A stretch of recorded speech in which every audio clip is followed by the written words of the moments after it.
Selamat malam dan salam sejahtera untuk semuanya. Bismillahirrahmanirrahim. Negara hukum menempatkan hukum sebagai rujukan utama untuk memastikan hadir rasa keadilan, memberikan kebermanfaatan, dan memberikan kepastian kepada semua. Ini harus dipegang teguh oleh pemegang kekuasaan, baik yang di puncak dan seluruh jajaran. Tapi apa yang terjadi?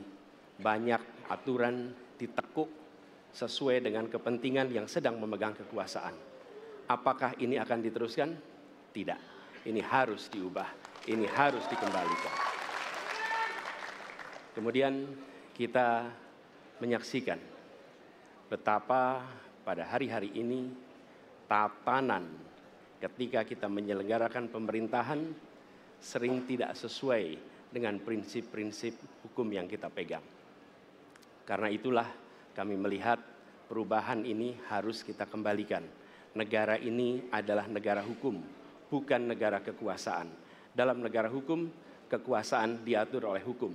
Dalam negara kekuasaan, hukum diatur oleh penguasa. Dan kita tidak menginginkan itu terjadi.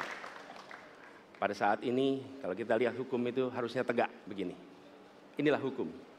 Dalam kenyataannya, dia bengkok.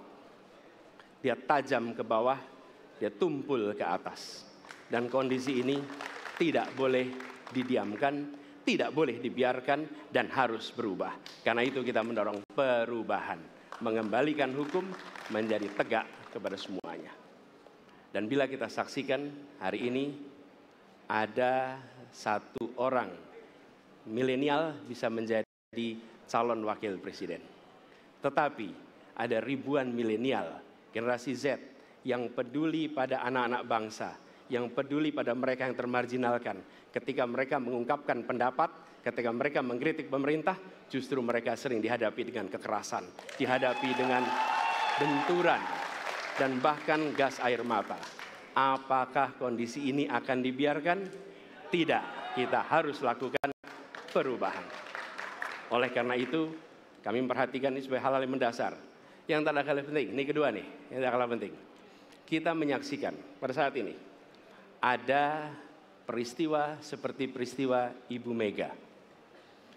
Ibu Mega Suryani Dewi, seorang ibu rumah tangga yang mengalami kekerasan rumah tangga, lapor pada negara, tidak diperhatikan, dan dia meninggal korban kekerasan. Apakah akan dibiarkan? Tidak, ini harus diubah. Dan tidak kalah penting, hadir bersama saya di sini ayahnya Harun Ar-Rasyid. Harun Ar-Rasyid adalah anak yang meninggal, pendukung Pak Prabowo di Pilpres 2019 yang menuntut keadilan pada saat itu. Protes hasil pemilu. Apa yang terjadi? Dia tewas sampai dengan hari ini tidak ada kejelasan. Apakah ini akan dibiarkan? Tidak, ini harus diubah. Karena itu, kami mendedikasikan diri, hadir untuk memberikan komitmen bahwa dari puncak sampai ke bawah, kami akan tegakkan hukum pada siapa saja. Kami kembalikan marwah kehidupan bernegara yang menempatkan hukum sebagai tempat yang paling tinggi. Dan ketentuan itu berlaku kepada semua, termasuk ketika menyangkut urusan ASN, menyangkut urusan TNI dan Polri. Terima kasih. Assalamualaikum warahmatullahi wabarakatuh. Terima kasih, Bapak Anies, kami persilakan.